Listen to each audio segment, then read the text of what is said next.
DIY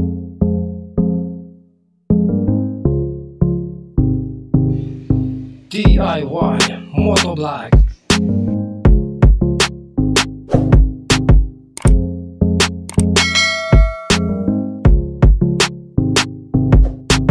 Good day mga kamotovlog, no? Gagawa tayo ng panibagong DIY project natin para sa ating rice cooker at lalagyan ng mineral water. So ayan, welding ko na, umpisahan ko na. So ibali yung susunod natin, ito yung pinaka surface ng ating gagawing table, DIY table na patungan na rice cooker. Din papatong yung ating mineral water. So bali sukat nito, sukat natin mga kamotovlog, ka-DIY.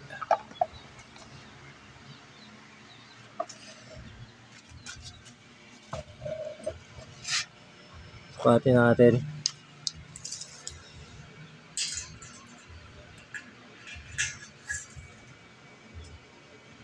(98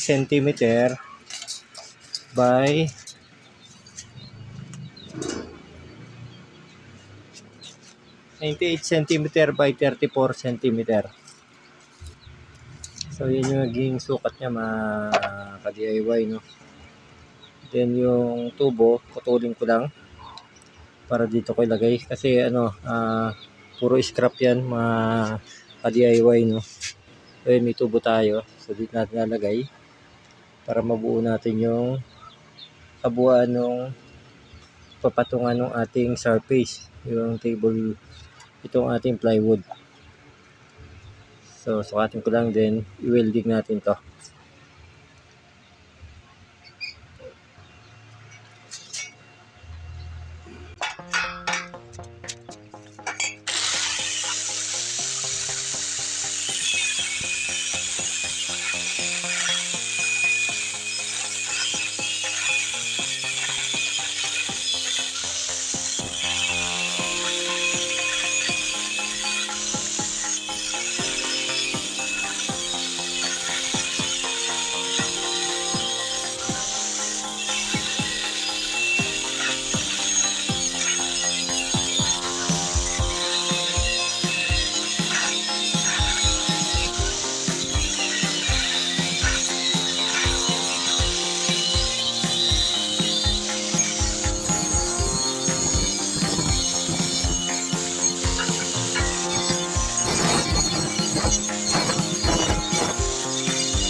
So bali yung tip na ating yung pinakaklam ng ating welding machine, pinalitan natin ito, magnetic.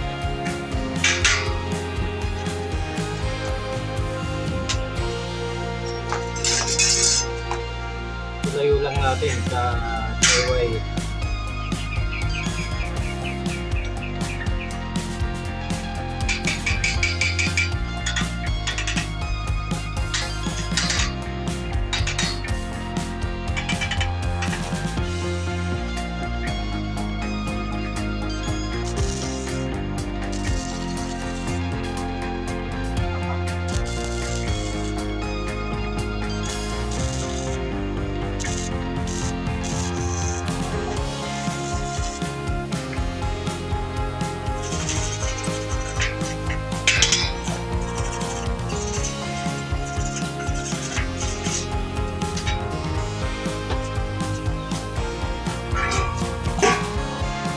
Ito mga ka-DIY, nabuo na natin yung pinakaibabaw ng ating table, no? So gagawin na natin yung pinakapaa niya mga ka-DIY. So bali yung taas ng kanyang paa ay Usually, ano yan, 75 cm.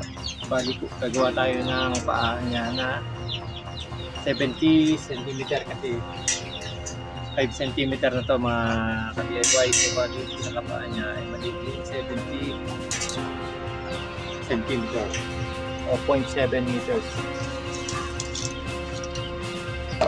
So, buo lang ako ng pinakapaa niya mga ka-DIY din.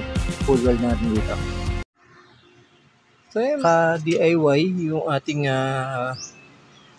pinakapaa ng ating lamesa na gagawin. Ito. 0.7 o 70 cm yung taas nito. So, kabit na natin.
Yung finish natin pagka ang gamit natin ay yung ating welding.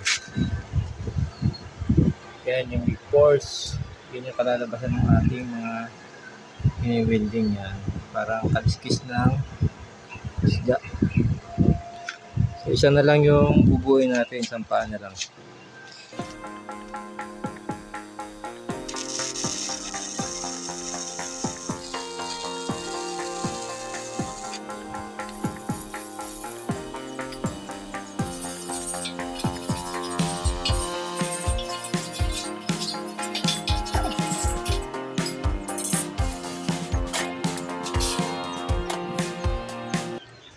So yan mga ka-DIY, nabuo na natin yung kanyang 4 na paa. So lalagay na lang natin yung plywood pinaka side ng ating gagawing lamesa. So tatayo ko lang ito mga ka-DIY. So yan mga ka-DIY yung ginawa nating table, patungan to ng rice cooker, ng toaster, nilagyan ng tubig. So ayan, medyo malaki doon sa area na yan. So ayan, magiging setup niyan mga ka-DIY. So yung paa, yan, okay na siya. And okay na, so pipix na lang natin tong pinaka-ibabaw ng table. So yan, fix ko muna ito mga DIY. Bali yung gagamit nating screw ay stainless. So dahil hindi naman magnetic yung stainless, so lalagyan natin ng tape.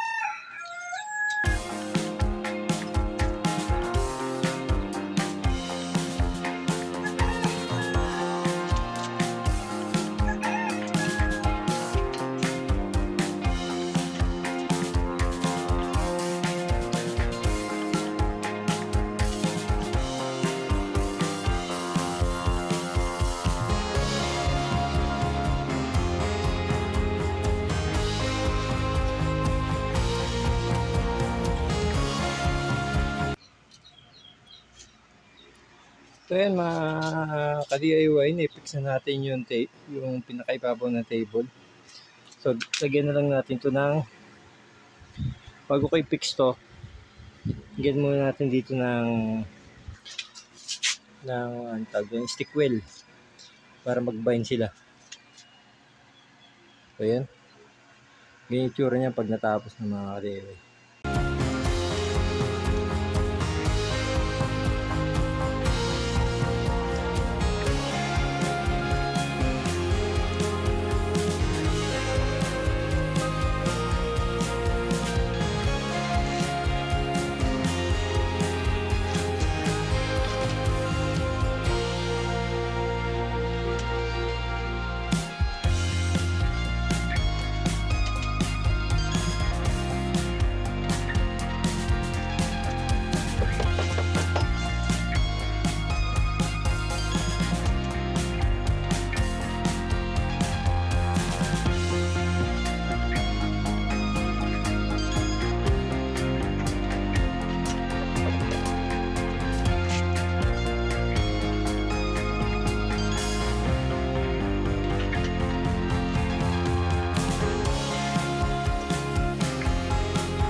So ayun mga ka-DIY, yung matapos na natin yung ating table para sa lagyan ng tubig, sa toaster, then sa rice cooker. Then pupwesto natin yung mga ka-DIY.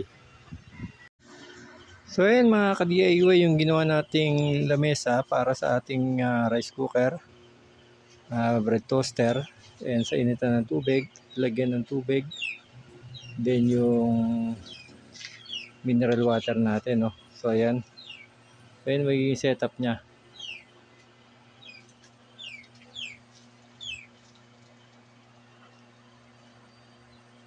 Yan mga ka-DIY. So yan, hanggang dito na mga ka-DIY yung ating video sa araw na ito.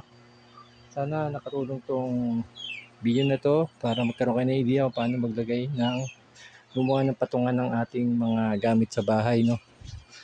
So huwag nyo kalimutang mag-subscribe, mag-like, mag-comment, at huwag nyo rin kalimutan pindutin ang notification bell para updated kayo sa mga susunod kong i-upload na video.